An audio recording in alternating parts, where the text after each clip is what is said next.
Welcome.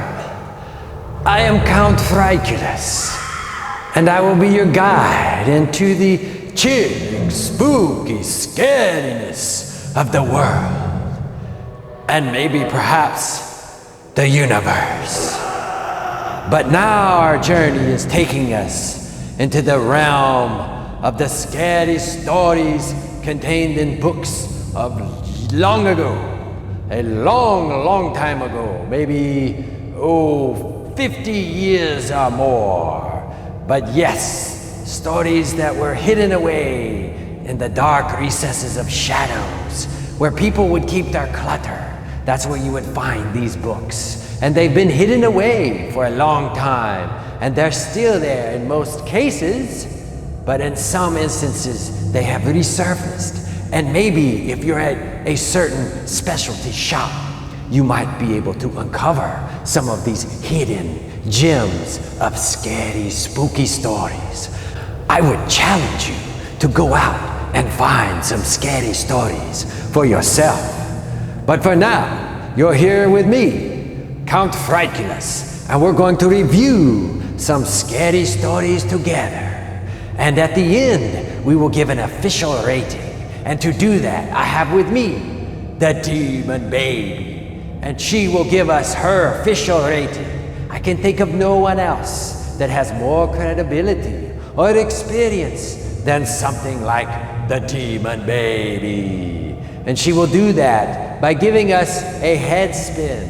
One head spin being not so scary to 5 head spins, meaning it's super scary, so scary you probably already lost your own head because it spun off into the oblivion. So now we are waiting because we get the scary stories and we review them. And you're like, well, where do you get your scary stories? Well, that is what we're waiting for. There's something that we need that will happen, hopefully, and then we will get the scary story. I don't know. Anyway, I'm trying to buy some time if you haven't figured out.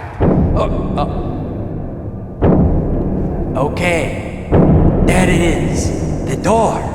Who could that be at the door? I don't know. Let's see.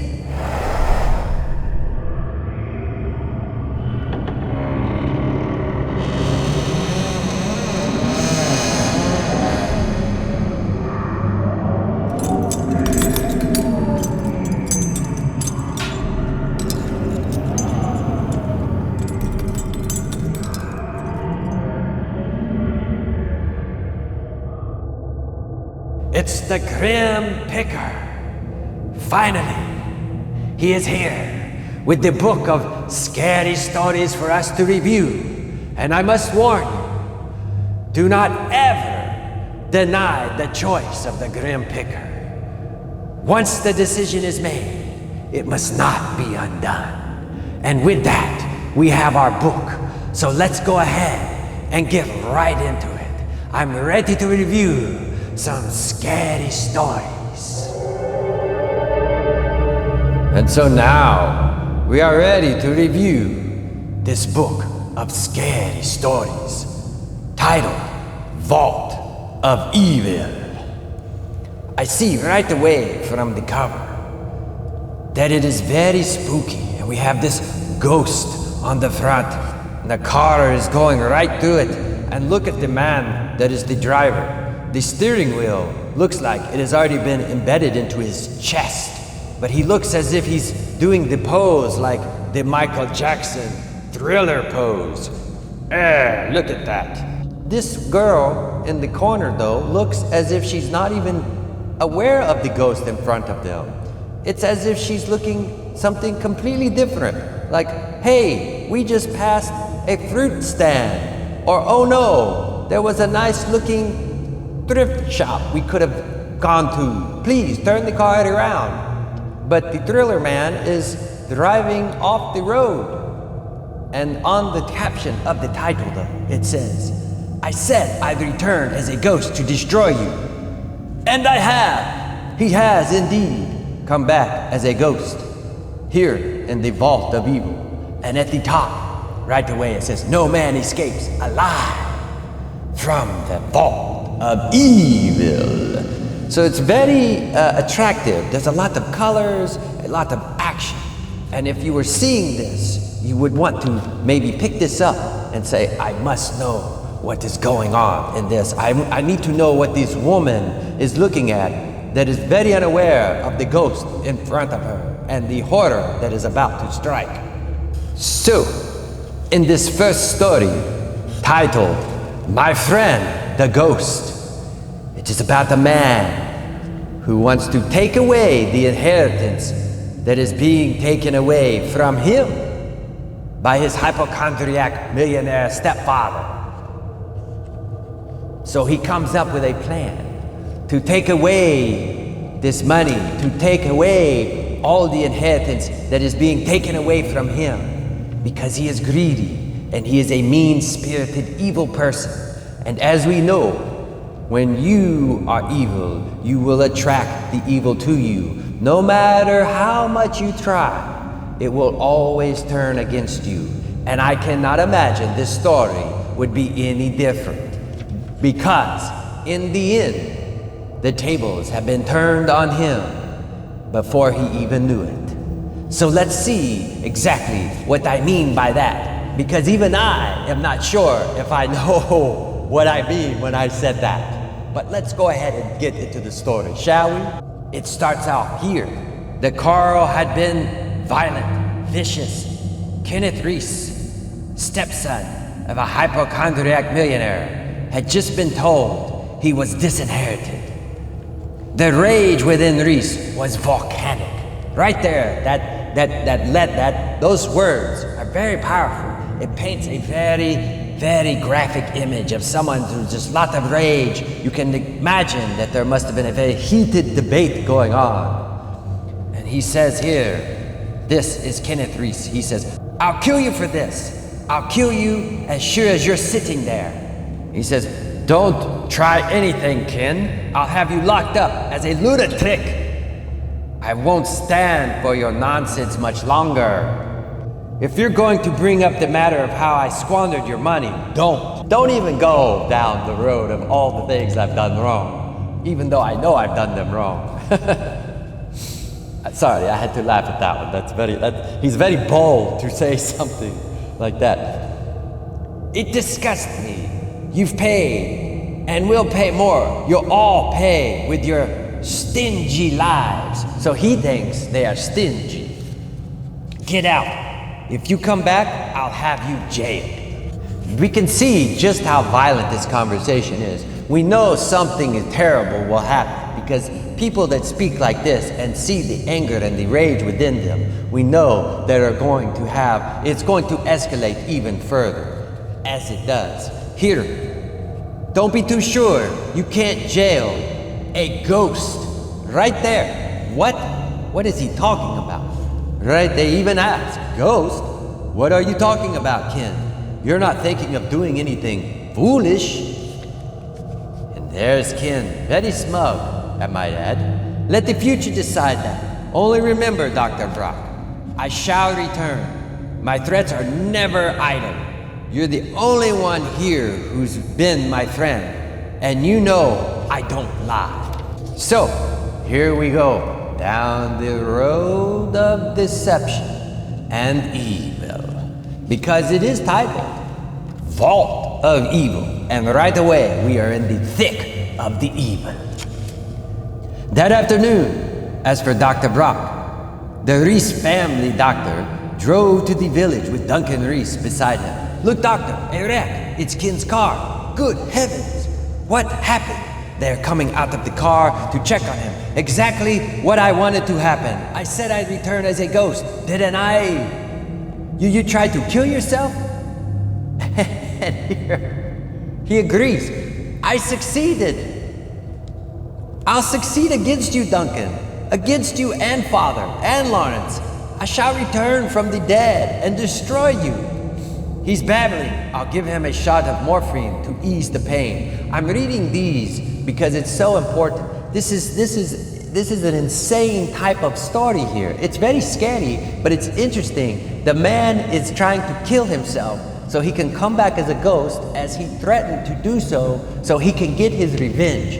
This is the extreme that some people might do that have pure evil in their heart.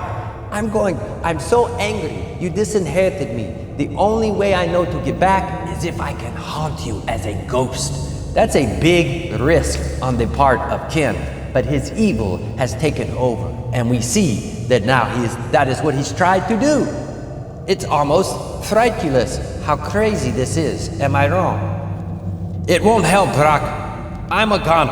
I know it. Before I go, let the family remember, I shall return. After death, I shall return.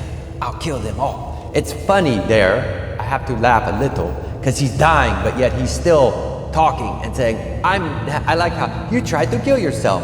No, I succeeded. And so they move on, he's dead. He's like, he's gone, he's dead, right there. The doctor is pronouncing him dead. So they have a funeral, and everyone talks about how they didn't like him, he was not a good person. But then, all of a sudden, later, here he is. A few days later, on the grounds of the estate, a strange figure appeared. And there he is, he comes out onto the road, and he frightens the car, and they say, oh my gosh, it's Ken, great Scott, it's Ken. And the car crashes off the road.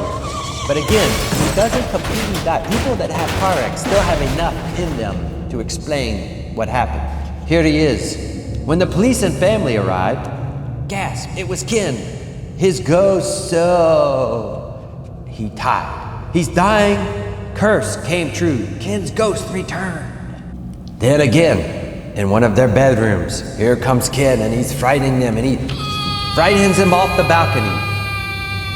And the father, Augustus, he's freaking out. And he's like, oh no. And he says, I'm next, I know it. Edward, call Dr. Brock. I feel sick, very sick, it's those heart pains. They're coming back. But when Mr. Reese got to bed and was alone for a moment, who's there? Is that you? Edward. Well, why don't you answer me? Ed, oh no, don't touch me, please, Ken, don't. And then look at the face. He's all very drastic. I have to say, the imagery here is pretty good. You know, they use a lot of dark colors, a lot of shadows, it's very brooding. It's very somber, you know, very melodramatic. You feel like it's very moody, dark, very evil type of story. And the setting puts that, a lot of shadows on the face as we see, and the expressions are either very frightened or very angry, very, as they said in the beginning, volcanic. And he says, by the time Dr. Brack arrived, no stimulant in the world could help Augustus Reese. His heart failed from the look on his face. Something horrible must have frightened him. And you can see that he's still leaning over the edge of the bed, like he's hanging off the edge of the bed, face frozen with fear. And now we go, and this is where we find out what happens in the end. 2 hours later, in Dr. Brock's penthouse office apartment. You're here, eh? I had no idea you'd be showing up. Why not? My work's done. And a fine job it was, too. Didn't have to lay a finger on the fools. They died from sheer fright, exactly as I planned it. So, we find out, I will go ahead and reveal. It was all a plot to pretend to be a ghost, and the doctor was in on it and helped to pull it off, to make it look like Ken was dead when actually he was still alive. But there's a twist, and we see it here, because here they say he's talking, and I will just put a quick sentence here. In this paragraph here, he says, the doctor arranges the funeral and the burial, but leaves one thing out, a corpse. But the doctor, very sure of himself, what makes you think I left the corpse out? Ken, be realistic. What does a dead man want with money? Dead man? Who's dead? I'm as alive as you. Stop making foolish jokes. I don't joke. I never told you, Ken. It wasn't morphine I injected into your veins. It was poison. You're as dead as a doornail. You are a ghost. Now see, that is very, we thought that Ken really gambled to say, I'm going to die and come back and haunt them. He took the really big gamble that he actually would come back as a ghost. But he knew all along that he really wasn't going to be a ghost because it was a fraud, much like Ken is. But the doctor is the one who took the biggest risk because the doctor was assuming that Ken would actually come back as a ghost because he actually did kill Ken when he injected him with poison after the fake car crash. Although Ken actually had to smash his car into a tree, so he ruined his car. Even though maybe he wouldn't have died, he would have lost his car. Look how much they had to lose if this plan didn't succeed. But they were willing to risk it all for the evil in their heart that wanted the inheritance for money, for greed, for power. Yes, but the doctor was the crazy one, right? Because he actually did kill him, and he did come back as a ghost. And the doctor was like, oh, there he is, he's the ghost, he's killed everyone, now I will take the money, right? How does the doctor get the inheritance? He's not even related to them. It's very strange. When you really start to try to dig into the plot, sometimes you start to see the holes. But if you just read it at face value, it's a very sinister story, is it not? They plan to fake a death, to scare everyone to death, so they could get the money, but in the end, the doctor actually killed Ken, and so the Ken came back as a ghost, and did kill them as a ghost, and the doctor was going to take all the money. But it's not over. One last thing. You dirty double-crosser. You wanted all the money for yourself, but you'll never live to spend it, never. Don't be a fool. You can't hurt me. You're dead, and I don't scare. So stop acting like an idiot. The chest, help, I'm falling up! A half hour later on the street. Yes, he didn't take him a half hour to fall to the street. It's a half hour later after he fell. Just want to clarify that. Poor Dr. Brock. He couldn't stand seeing what happened to the Reese family. He loved them like a relative. So he took his own life. That's what he did. Yes, this is one death you can't blame on the ghost. The ghost had no reason to hate Dr. Brock. They always got along fine. And there is Ken, standing over there, very shocked, but it is the end. So there you go, a deceitful plot that ended with a double crossing. And then the double crosser died as well. So nobody got the inheritance. Well, the state probably got the inheritance. And that is probably the scariest part of the whole story. I'm just kidding with you. All right, let's move on to the next story. It's called On the Spot. Not really frightening title, but I do like that we go into the imagery. It's a very scary image there at the very beginning. They always kind of give you a foreshadowing. I don't go into those. But let me tell you what this story is about. This story is about someone with a big ego. He's an actor, and he always feels like he should have the spotlight. And when he doesn't, he's very angry. Why am I? I am the star. I am the star. I need all the attention. And when he doesn't get it, it makes him very angry. But then, in that anger, boils over, and he does something heinous. And because of that, he ends up on death row. And in the end, he does get the limelight. But it is for his own execution. Let me show you a little what I mean. So in the beginning, just to set it up again, right here, it says, the audience is hanging on your every word, for you are Lee King, leading man in a hit play on Broadway. But your smooth, scripted words cover some bitter thoughts.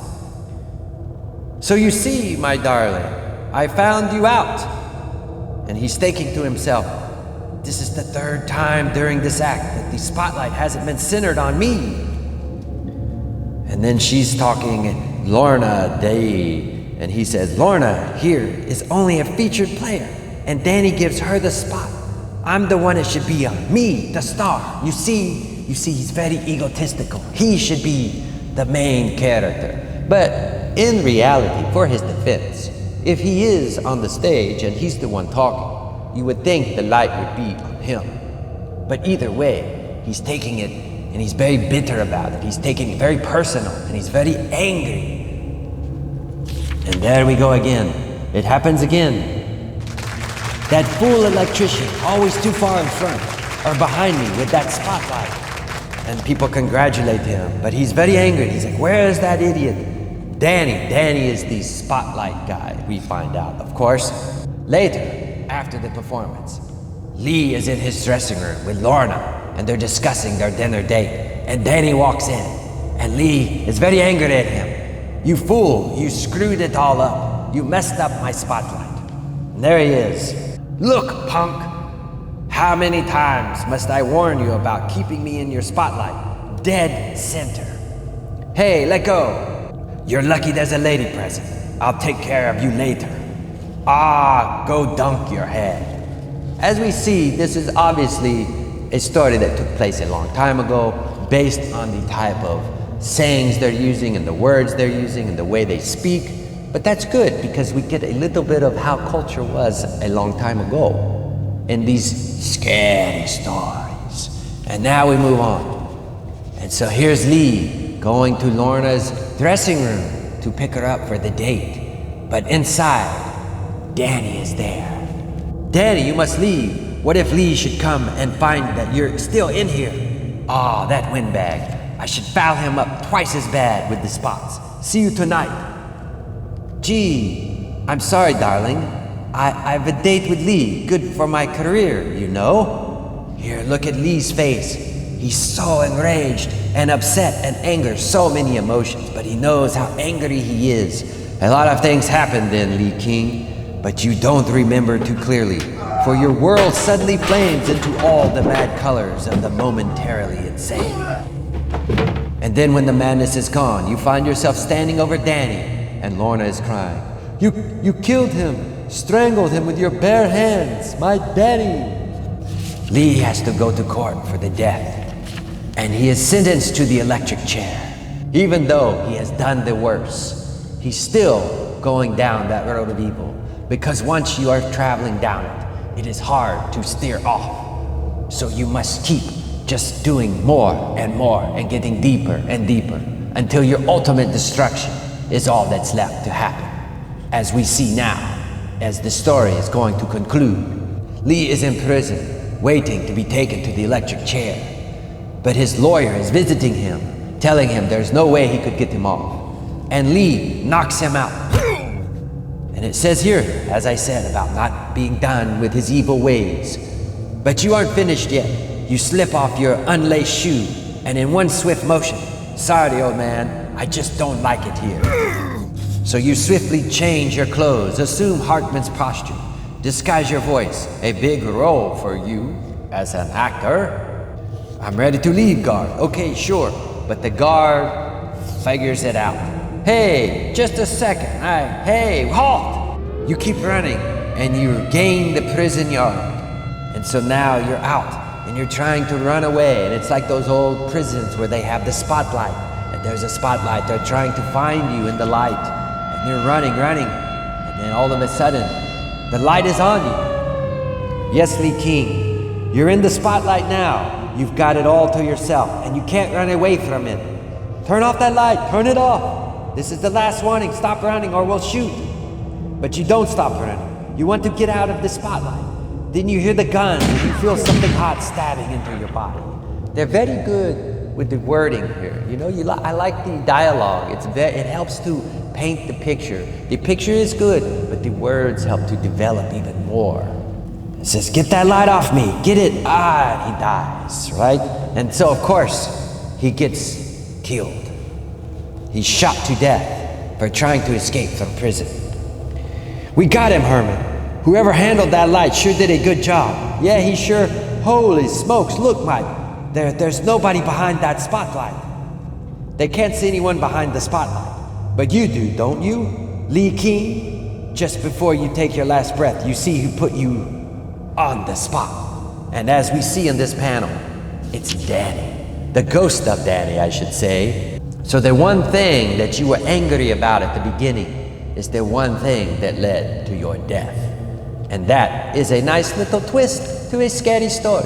So far, the first two stories have had little twists about them. The Vault of Evil has twists in them, like twisting to open the vault. We're trying to figure out the combination. So we're twisting the plots around to come up with very fascinating stories, I must say.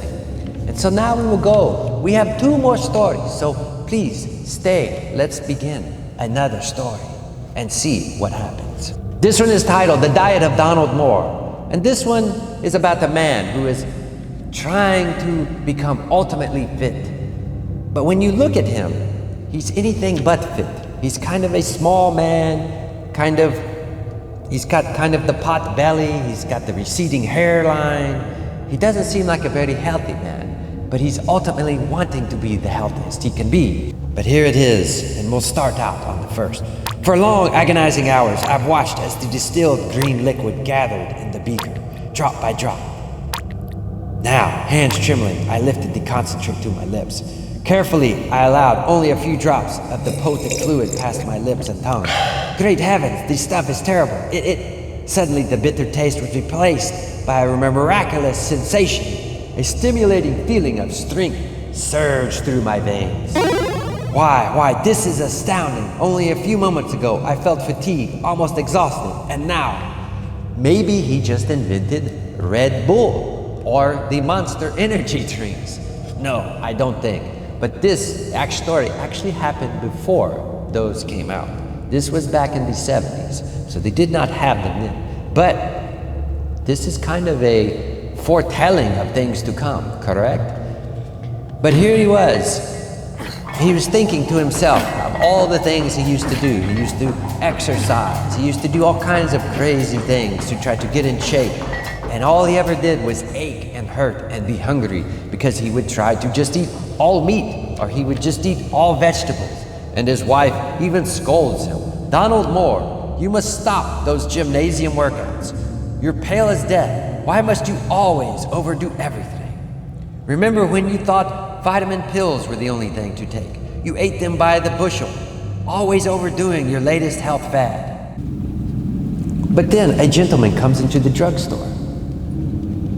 I'll tell you, Mr. Moore, chlorophyll products are the thing. People using chlorophyll in toothpaste, deodorant, chewing gum, why, in practically everything. Take a look at nature. It's her main health ingredient. All of a sudden, you intrigue his interest. And we know he likes to overdo things.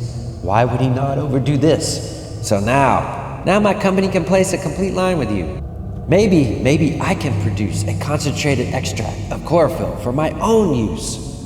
So you see how it started, and now you can understand my joy the day I managed to distill a pure chlorophyll solution. And he says, I'll use it on everything I eat, everything. And I have a hunch that this will make me the healthiest man alive.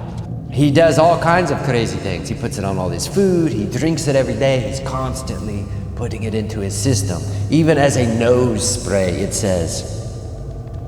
I wasn't kidding. Since then, I've used that little old green elixir in everything from meat sauces to nose sprays. That's a very drastic range of things, from meat sauce to nose spray. Very drastic. They really give you a huge gap of area that he's using this. So you realize, okay, he's putting this chlorophyll concentrate on everything he does, everything. And so he leaves one day to go, he leaves his wife one day, and as he's walking out into the city, he's getting all of these strange looks. Here, strange, the reaction I get as I walk to work, with a pep-filled, bouncy step. Some people are downright rude, all the time staring, pointing. I've seen some people actually break out laughing. So obviously something has happened to him. And all of a sudden, in the very end, I don't understand it. I really don't. What gives with people anyway? Why, I've never felt so doggone healthy and wonderful in all my life. And there he stands. He's green, with little sprouts coming out of him. So as you see, he overdid it. And that's one thing maybe we can take away from this lesson. Gluttony, right? Overindulging. Even though his was more in good intention, he wanted to become very healthy. But what happened is, he turned himself into a plant. So I'm not as scared with this one. The imagery is not really that overly scary. The story itself was just a man who was very obsessed with trying to be healthy. So it wasn't scary. And the fact that he turned into a plant really wasn't scary.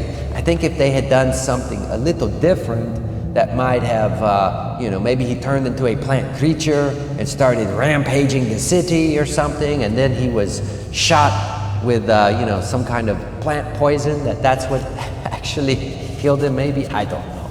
Maybe he'll grow fruit out of his hands, maybe an apple, or maybe he could grow some flowers. Hey, that's not actually a bad thing. Like I said, I understand there's a lesson here, but it's not scary to me, is it? Is it scary to you? So now, the fourth and last story. It is titled, What Happened to Mr. Snively? And I'm a little sniffly myself, so I apologize if you're getting me sniffly. I'm Mr. Sniffly, reading the story about Mr. Snively. But let's get into it. This is a story that takes place during a time of war. And so people are trying to live out through the hectic chaos that a war can bring. And they're having to ration out their food and worry about their own well-being and if they can survive if they're attacked. But this man that we have, Mr. Snively, is only worried about himself. He's very greedy, very mean-spirited too, on top of everything else. But he hoards everything for himself. He's only worried about his own well-being, as we see. But in the end, his selfishness and his only worried about himself leads to his own demise. Maybe if he had been a little friendlier, he wouldn't have met the fate that he ended up meeting. Let's find out. Really quick, I'm going to summarize the story and review to see if that last part can be scary or not. And here we go.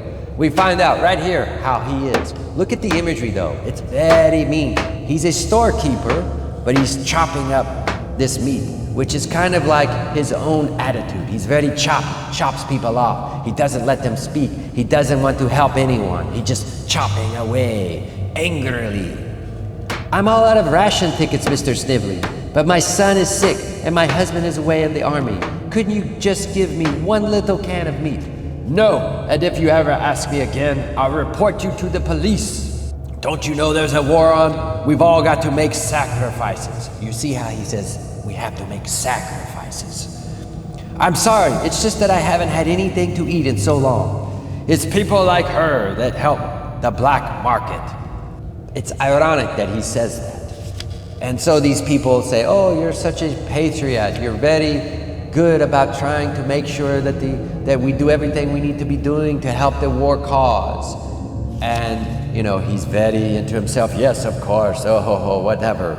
And then, as the people leave, he says, gone at last. I'm lucky I received a new shipment today. These are just what I needed. Here it is. At the touch of a switch, a secret door rolls open, revealing a hidden wall with shelves jammed full of canned food. The fools talking about stopping the black market. I wouldn't have any food at all if not for the black market. There, finished. I haven't room for another can. It took 8 months to hoard these, but it'll be worth it. And look at his face. That is a very good depiction of a very mean-spirited man who is very selfish, wouldn't you say? He's a very scary-looking man, very fearful. I don't know that I would want to frequent his shop, because he doesn't seem like he's very polite to the customers. But he could have had a little more compassion, especially during the time of war. And we see here even now, look at his face, look at the imagery. You really get the idea that he's so selfish, and he's just full of himself, and all he's worried about is him. He is the center of his own world, and everyone else is meaningless to him. Right there, he says, I should worry about our soldiers going hungry. Ah, they can starve for all I care, as long as I have enough to eat, as you see there. And sure enough, there's a time of war and the bombs come, and the city is leveled, as we see here in the Fightculous. And there's an atomic explosion. They talk about atomic bombs, and it explodes and it destroys. The grocery shop of Mr. Snively was wiped from the face of the earth, as though erased from a blackboard by a gigantic eraser. An atomic bomb eraser, nevertheless. But in this cellar below, a figure cackled with self-satisfaction. I'm alive. I survived the blast, and I'm alive. with enough food to last me for years. My only question is, he may have enough food for years, but what about sanitation? Where does he go to the bathroom for the next several years? Where will it go? That is a very scary thought. Now that makes the story even scarier. If they had added something about that in there, I would be like, oh my goodness. All that canned food, processed food. And where does he go to the bathroom? That is frightening. If we just ended it there, I would be scared. But it's not over. So let's finish out the story as it actually happened. Right here, up above, the survivors will be afraid to eat, afraid of food which is poisoned by radiation. But not me. My food is safe. All I need now is good Lord, I forgot it. And look at his face. That is sheer terror. Someone who has worked to hoard all of this food, and now he's trapped in his cellar, his storm cellar. After an atomic explosion, he's trapped, and he's got food there in front of him. And apparently he's not going to be able to eat it. And here is why. Months later, a salvage squad uncovered Mr. Snively's soundproof shelter and found he's been dead for weeks. He died of starvation, with all these cans of food around him. Cans of food don't do you any good if you forget to bring a can opener. And look at the man's face. I do like this face here. This is quite, it makes me chuckle a little bit actually, but look at the face. He's thinking about not having the can opener as he stares at the can of food. And can only imagine what that man, Mr. Snively, must have gone through with all the food and he had no way to open it. I would think that you could figure something out though. Is all he had down there were cans of food and nothing else? I mean, he could have had a screwdriver or a hammer. Maybe he was so intense on just the food, he forgot all the rest. But just think about it. Selfishness caused his own demise. Just think, if he had been compassionate and shared that food, maybe he still would have had enough.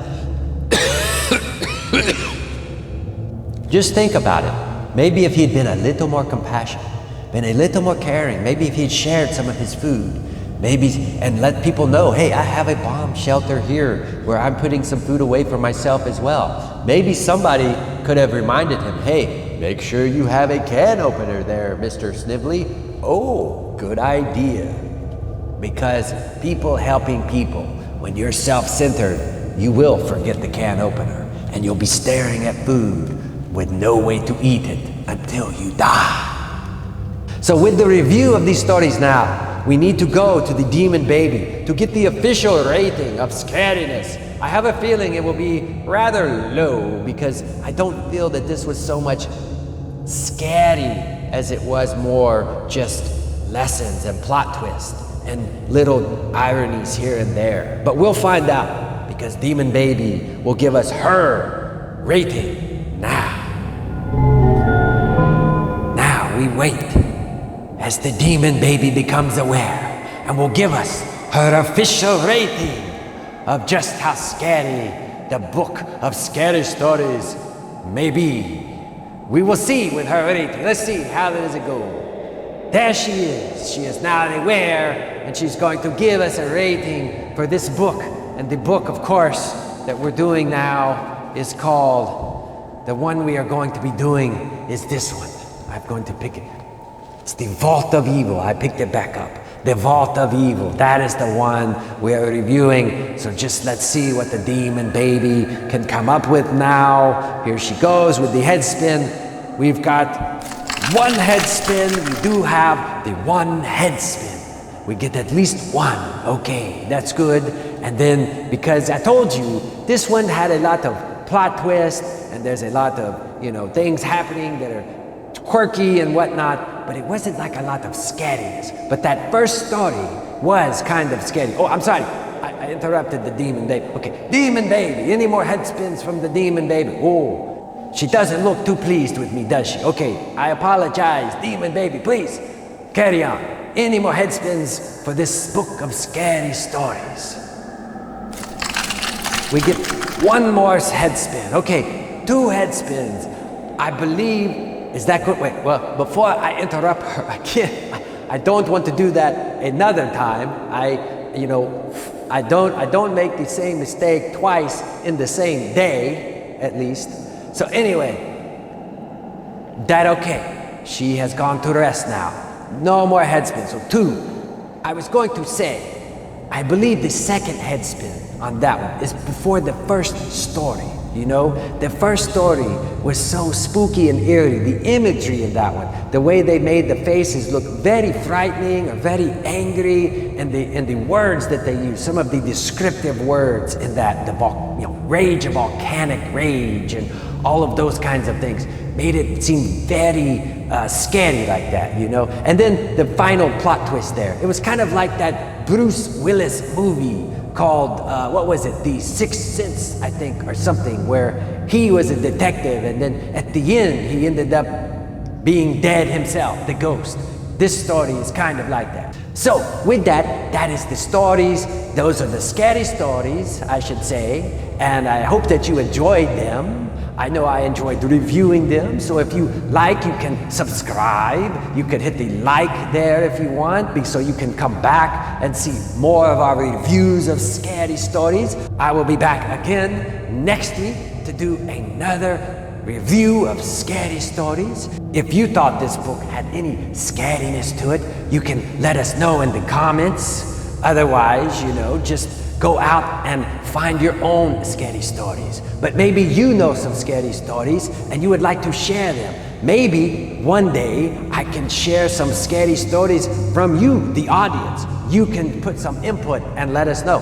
Maybe leave a comment. Do you have a scary story of your own to tell? Maybe somehow we can have it and review it here on Count Frightculous with the chilling, spooky scariness of the world. So with that, I'm going to let you go for now. I hope you have a chilling, scary, but peaceful scariness.